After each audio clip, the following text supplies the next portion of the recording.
Kisah dibuka dengan seorang bocah perempuan diperlihatkan di mana ia mampu mendengar suara-suara bisikan yang ternyata hanya ia sendiri yang bisa mendengarkannya.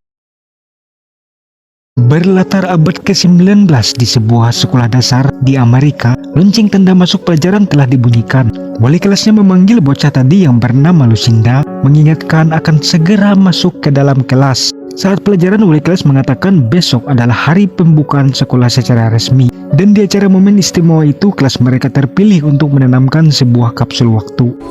Mulai sekarang semua murid diminta menggambar keinginan mereka pada sebuah kertas yang nantinya akan diletakkan ke dalam kapsul waktu tersebut.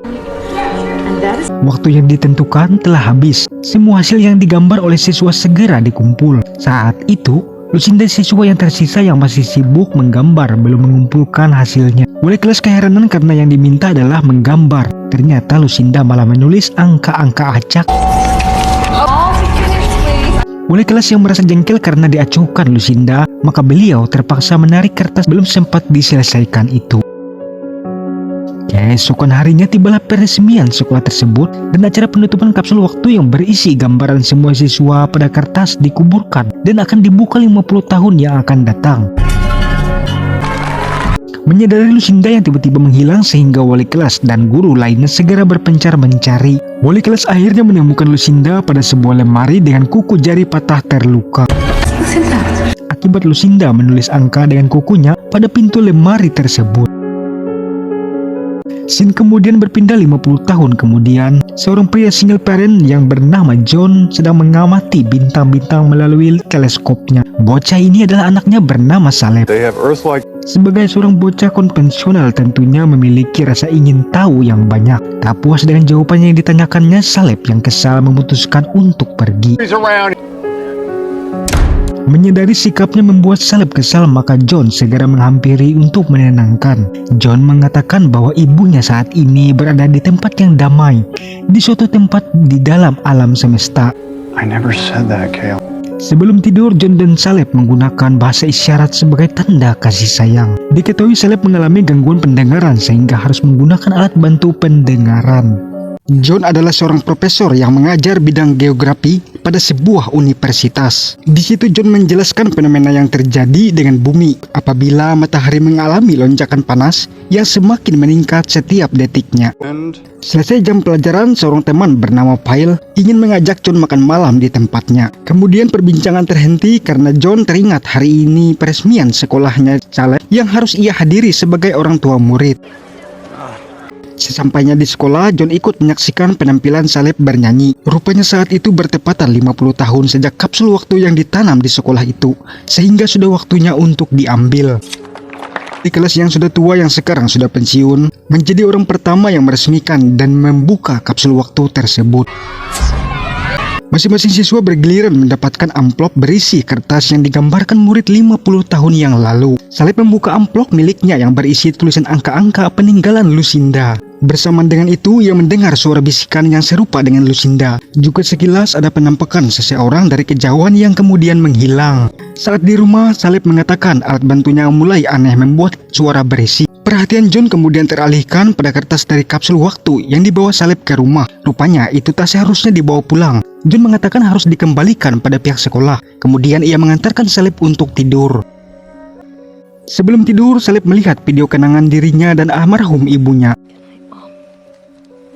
Sementara John yang diketahui masih belum merelakan kepergian istrinya, nampak berusaha menenangkan diri dengan meminum alkohol yang tanpa sadar gelasnya terisi penuh. Kemudian ia mengambil lap untuk membersihkan, namun siapa sangka gelas yang ia taruh tepat di atas kertas tersebut. Sebagai seorang profesor yang seharian bergulat dengan angka-angka, sehingga kertas itu membuat perhatian John menjadi terfokus. Iseng-iseng mengisi waktu, ia kemudian mencoba menerjemah angka itu pada sebuah papan tulis. John menyimpulkan itu semacam tanggal dan koordinat sehingga ia pertegas lagi pada layar komputernya. Mulailah ia searching di Google dan menemukan berbagai berita peristiwa dalam kurun waktu 50 tahun terakhir. Come on. Mencoba bersikap rasional, namun sepertinya bukan kebetulan karena angka yang ditunjukkan tepat sesuai peristiwa bencana yang terjadi. Untuk memastikan bahwa itu hanyalah kebetulan, sehingga John mulai menerjemahkan angka-angka lainnya di kertas itu. Dan sama seperti tadi, semua peristiwa bencana yang telah terjadi akurat ditampilkan pada sebuah berita. Semakin John menelusuri angka demi angka, malah semakin jelas peristiwa yang terjadi. Namun tetap saja tak ada yang kebetulan. Semuanya selalu berhubungan dengan peristiwa yang terjadi. Hingga ia terkejut setelah terfokus pada beberapa kelompok angka. Oh my God. Semenjak kejadian malam itu, membuat sikap John berubah. Tak seperti biasanya tergambar kecemasan dalam raut muka sedihnya John. Saat di kantornya, John menjelaskan penemuannya itu kepada Pale, sahabatnya yang sekaligus rekan kerjanya. John mengatakan ia mencocokkan angka itu dengan tanggalnya, lalu peristiwa bencana yang sudah terjadi benar-benar ada. Kemudian John mengatakan, dari semua angka itu hanya menyisakan 3 buah peristiwa yang belum terjadi. Salah satunya tepat besok yang akan menewaskan 81 orang dalam sebuah tragedi. Pale jelas tak percaya. Untuk lebih meyakinkan, John menceritakan keterkejutannya bahwa Allison, istrinya yang tewas dalam kebakaran, juga ada di angka-angka itu. John menjadi emosi karena Pale tetap tidak percaya dengan semua itu. Namun Pale hanya menyimpulkan bahwa sikap John seperti itu karena masih bersedih belum merelakan kepergian istrinya akibat musibah kebakaran. Agar lebih memastikan bahwa bukanlah kebetulan atau ada orang yang sengaja mengerjai dirinya seperti yang dikatakan Pale, maka John mendatangi pensiunan guru wali kelas tersebut. That was the day we couldn't find her. She was hiding in a closet. Beliau mengatakan bahwa itu milik seorang bocah yang bernama Lucinda, bocah yang berbeda dari siswa lainnya. John hampir yakin bahwa bukanlah kebetulan, namun melihat sikap orang tua itu yang sedikit pikun, sehingga ia mencoba memastikan lagi dengan menelpon mencari pihak sekolah yang 50 tahun lalu terlibat menanamkan kapsul waktu tersebut. Saat bersamaan, sebuah mobil dengan orang asing di dalamnya mendekati Saleb. Saleb sempat mendengar bisikan pada alat bantunya, kemudian seperti terhipnotis langsung mendekati orang itu yang lalu memberikan sebuah benda. Tak ingin hal buruk terjadi dengan kedatangan orang asing, John menghampiri Saleb, namun orang tersebut sudah berlalu pergi. Saleb lalu memberikan ke ayahnya batu hitam pemberian orang tersebut. Karena tak bisa menemui orang-orang yang terlibat dengan kapsul tersebut, John kemudian searching mencari data tentang Lucinda. Saudarinya tiba-tiba datang hanya untuk memastikan keadaan John dan keponakannya. John terlihat kesal ketika Grace berkata tentang ayah mereka. Grace hanya mencoba meringankan beban John dengan menawarkan akan menjaga Saleb dan tinggal bersamanya di rumah orang tua mereka yang ternyata seorang pastor. Namun John mengatakan ia bisa mengurus dirinya dan Saleb, sehingga meminta Grace segera pergi. Sejak saat itu John mulai rutin menonton tayangan berita, mengikuti berbagai peristiwa tragedi yang baru-baru ini terjadi. John mencoba mencari berita yang mengaitkan prediksi dari angka itu yang menjelaskan akan ada tragedi yang menyebabkan 81 orang tewas. Namun sampai ketiduran ternyata tak ada berita tentang kejadian yang ditunggunya. Akibatnya John bangun kesiangan sehingga telat menjemput anaknya. Saat di jalan sedang terjadi hujan dan menyebabkan kemacetan karena ada jalan yang ditutup petugas oleh adanya kecelakaan di depan. Mengisi waktu, John menyempatkan diri menghubungi Pale, yang ternyata benar seperti Pale katakan bahwa ia hanya dikerjai seseorang. Itu terbukti dengan tak adanya musibah yang menewaskan 81 orang tersebut sampai sekarang. Namun tiba-tiba ia terfokus melihat angka koordinat GPS di mobilnya. Teringat dengan angka yang sama persis, maka John menyadari tempat lokasi berada di situ. Maka dengan cepat ia keluar dari mobil untuk memastikan tragedi apa yang akan terjadi. Dan tiba-tiba saja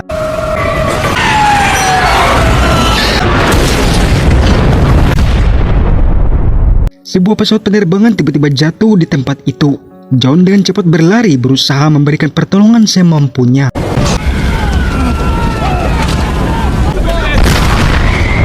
Hingga akhirnya petugas bantuan akhirnya berdatangan. Tragedi pesawat telah muncul dalam berita yang diketahui oleh Grace yang saat itu berada di rumah John setelah menjemput Saleh. John tampak shock mendengar berita di TV yang mengatakan 81 orang tewas dari pesawat penerbangan nomor 74. Ia bahkan tak mampu berkata apa-apa lagi. Tak ada yang bisa ia jelaskan terhadap Grace terkait keterlambatannya pulang. John memilih pergi ke kamar dan beristirahat. Namun Saleh yang suka ingin tahu dengan penasaran yang tinggi bertanya alasan keterlambatan ayahnya.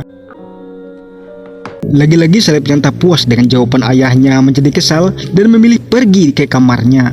Singkat kisah, Pale yang menerima pesan suara John segera menemui. Ia memastikan keadaan John mengingat John saat itu berada di lokasi macet yang bertepatan pesawat jatuh.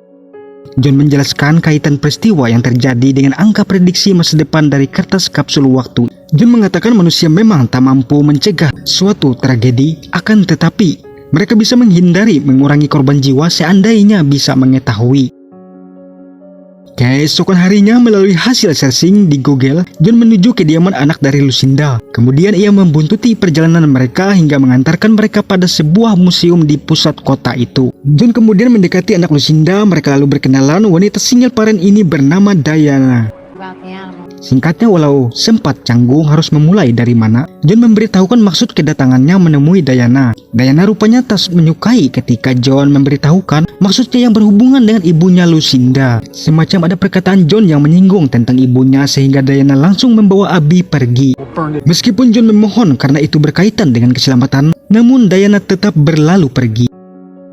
John yang merasa keberadaan mereka seperti diawasi orang-orang tak dikenal sehingga mempersiapkan diri dengan sebuah senjata. Kini tinggal 2 peristiwa yang belum terjadi. Kemudian John mencari lokasi kemudian menghubungi petugas agar segera memblokade tempat yang dimaksud. Namun karena ia penelpon tak dikenal, petugas itu tak mempercayainya. Singkatnya, John menitipkan anaknya pada Grace karena John harus melakukan sesuatu. Berharap bisa menghindari korban jiwa, John terus mencari sesuatu yang mencurigakan yang berpotensi menjadi penyebab tragedi yang diprediksi. Sebagai orang awam tentunya sangat sulit harus memulai dari mana agar bisa mengetahui sumber yang akan menyebabkan sebuah kejadian.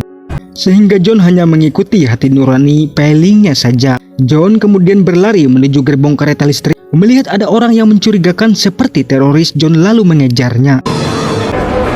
Kejar-kejaran pun berlangsung. John yakin orang itu penyebab tragedi yang akan terjadi. Namun ternyata John keliru. Pria yang dicurigai ternyata orang biasa yang hanya mencuri beberapa buku. Dan saat bersamaan sebuah kereta tergelincir karena relnya mengalami rusak sehingga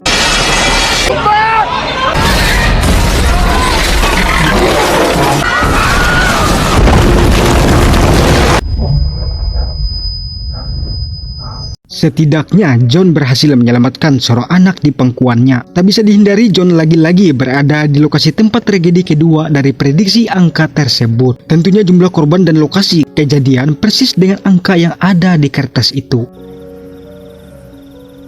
Saat pulang, John mendapati Diana dan putrinya berada di depan rumah. Sepertinya Diana sudah menyadari kebenaran yang sudah dijelaskan oleh John. Terungkaplah kenapa Diana menjadi tersinggung ketika John bertanya tentang ibunya Lucinda. Diana membenci ibunya karena ibunya memprediksi bahwa ia akan mati pada tanggal 19 yang kebetulan bertepatan beberapa hari lagi di bulan itu. Mereka kemudian menuju rumah lama ibunya Diana, berharap bisa mendapatkan petunjuk. Saat di jalan mereka saling bercerita tentang kebenaran suatu peristiwa yang diprediksi oleh Lucinda. Mereka pun tiba di rumah lama tersebut. Bukan tanpa alasan John ingin mencari petunjuk karena angka di kertas itu yang belum selesai dituliskan. Sedangkan angka terakhir itu mengungkap lokasi peristiwa yang terjadi.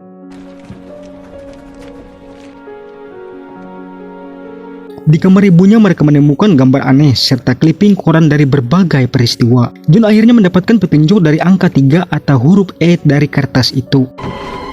John terkejut setelah menyimpulkan tragedi yang akan terjadi bukanlah seperti biasanya pada suatu lokasi. Akan tetapi bisa kita sebut kiamat, karena akan terjadi menimpa seluruh manusia atau tepatnya lokasi secara global yaitu bumi. Mereka berdua bergegas ke mobil karena mendengar suara klakson. Dengan senjatanya John bergegas mengejar orang-orang yang mendekati Caleb dan Abby. John akhirnya menemukan salah satunya dan ketika ingin meminta penjelasan dengan yang terjadi, tiba-tiba saja entah siapakah orang tadi, namun yang pastinya ia bukan makhluk dari planet bumi ini. Diana mengatakan ibunya tewas karena overdosis. Ibunya dikucilkan karena dianggap gila. Ibunya selalu mendengar bisikan dan hal itu diturunkan pada Abby, yang sama seperti Caleb bisa mendengarkan suara-suara bisikan. Dalam kata lain, hanya orang-orang yang terpilih oleh makhluk tadilah yang mampu mendengarkan perkataan mereka. Sekarang John hanya tahu tragedi yang akan menimpa bumi, namun belum tahu sumber yang akan berpotensi menjadi penyebabnya. Namun ketika menghampiri dan melihat gambar yang ditunjukkan oleh Abby, sontak John bergegas menuju kantornya. Di sini John menjelaskan ke Pale dengan prediksinya tentang matahari yang mengalami lonjakan kenaikan suhu panas, yang artinya seluruh bumi akan terbakar. Sementara mencari tahu, John meminta Pale segera memperingatkan pihak pemerintah dan tetap tinggal bersama keluarganya. Menyadari bumi akan terkena sengatan matahari, Diana meminta John ikut dengannya berlindung di bawah tanah, tempat rahasia ibunya di suatu tempat. Menyadari kiamat akan segera terjadi, John mulai sekarang mencoba merelakan kepergian istrinya. Salah satunya dengan cara membuka kado ulang tahun mendiang istrinya yang sudah lama berada di meja tidak John buka. Semenjak istrinya tewas kebakaran menjelang ulang tahunnya John. Isi kado istrinya tersebut ternyata sebuah kalung berisi foto dirinya dan orang tuanya. Melalui hadiah itu, John paham istrinya meminta agar ia berbaikan dengan ayahnya. Maka ia menelpon ayahnya yang seorang pastor religi dan memberitahukan prediksi tentang bencana yang akan terjadi. Diharapkan ayahnya bisa mempersiapkan diri dan mengumumkan pada jemaat dalam khotbahnya nanti, sebelum akhirnya telepon terputus. Saat berkemas, John terkejut mendapati salep yang menulis angka di kertas sama seperti yang dilakukan Lucinda. Melihat salebnya menuliskan dengan kukunya, maka John mendapatkan sebuah petunjuk tentang Lucinda. Dengan segera John bergegas mendatangi tempat sekolah Lucinda. Ia mencari pintu yang dulu tempat Lucinda menulis angka dengan kukunya. Tak banyak waktu lagi karena pintu dicat. John kemudian membawa pintu itu ke sebuah tempat dan mulai mengupas cat untuk menemukan angka yang ditulis tersebut. John mengatakan angka terakhir yang belum diselesaikan bukanlah koordinat lokasi kejadian, tapi lokasi tempat berlindung menghindari bencana yang akan terjadi. Namun Diana yang tak tahan dengan sikapnya John karena tak punya waktu lagi, maka dengan segera pergi membawa Abby dan Caleb ke ruang bawah tanah yang dimaksud. John akhirnya mendapatkan angka yang dimaksud setelah tahu lokasi tempat berlindung dari sengatan matahari. Dengan cepat ia pergi menyusul Diana. Diana berhenti untuk mengisi bahan bakar. Saat bersamaan, berita darurat dari pemerintah telah menginfokan akan terjadi badai matahari dengan suhu panas yang tinggi. Warga diminta tetap tenang di rumah. Sementara Caleb menghubungi ayahnya, mengatakan berada di pom bensin di sebuah tempat. Kemudian Diana menyambut telepon John dan meminta Caleb kembali ke mobil. Tiba-tiba orang-orang misterius datang kemudian membawa Abby dan Caleb. Diana yang panik dengan segera mengejar menggunakan mobil orang lain. Hingga saat di jalan inilah yang terjadi. Sementara Abby dan Caleb terus berlalu di bawah orang itu pergi. Orang yang hanya sepertinya diam saja tanpa pernah mengeluarkan sepatah kata pun. John sangat menyesal atas yang terjadi dan prediksi ibunya Lucinda tentang kematiannya Diana tanggal 19 akhirnya benar terjadi. Setelah melihat batu yang sama tanpa pikir panjang, dengan segera John menyusul Caleb dan Abby. Setelah menemukan jejak ban mobil yang mengarah ke suatu tempat, maka dengan cepat John mengikuti jejak tersebut. Akhirnya John menemukan mobil mereka dan menjumpai Caleb dan Abby yang memegang masing-masing seekor kelinci. Terlihat orang-orang itu tampak berkumpul namun tak melakukan apapun. Dari percakapan diketahui hanya Abby dan Caleb yang bisa berbicara dengan orang itu melalui bisikan. Sedangkan orang yang tak terpilih hanya menyaksikan mereka seperti diam saja tanpa pernah berbicara. Sesaat kemudian sebuah benda yang sangat besar muncul berada di atas mereka. Entah apakah itu, namun disimpulkan itu sebuah pesawat yang akan membawa orang-orang terpilih untuk pergi meninggalkan bumi. Caleb mengajak ayahnya ikut, namun sayang sekali melalui bisikan Caleb diberitahu bahwa ayahnya tak dapat ikut karena bukanlah orang yang terpilih. John menyadari orang-orang itu bukanlah orang jahat, tapi orang-orang yang akan menyelamatkan putranya. Karena mereka bisa saja membawa paksa Caleb pergi, tapi mereka tak melakukan hal itu. I can't go with you. John mengatakan bahwa mereka ingin Caleb membuat pilihannya sendiri. Dengan berat hati demi kelangsungan hidup, John harus berpisah dengan meminta Caleb pergi bersama mereka. Orang-orang itu mulai menunjukkan sosok asli mereka, yang merupakan bukan makhluk dari bumi, tetapi makhluk asing yang kita sebut alien. Dengan bahasa isyarat, ungkapan kasih sayang momen terakhir yang menjadi penutup perpisahan antara ayah dan anak itu. Hingga akhirnya pesawat itu terbang melesat meninggalkan John seorang diri.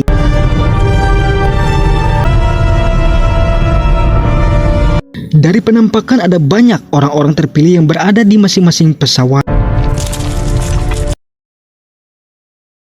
Keadaan bumi semakin mengalami suhu panas. Bukannya membenah diri menghadapi kiamat yang akan terjadi, Orang-orang ini malah sibuk berbuat anarkis. John kemudian mendatangi kediaman ayahnya. Diketahui ia kurang akur dengan ayahnya semenjak kematian Ellison istrinya. Ia membenci isi ceramah sang ayahnya mengenai kehidupan sehingga menjadikan ia seorang ateis yang tak mempercayai adanya Tuhan. Namun setelah merelakan kepergian istrinya, ia bisa menerima ayahnya serta kembali ke jalan Tuhan dan mengimani apa yang mereka yakini. Mereka berkumpul sekeluarga hingga panas matahari mulai meratakan isi bumi. Maka dengan ini pun kiamat terjadilah.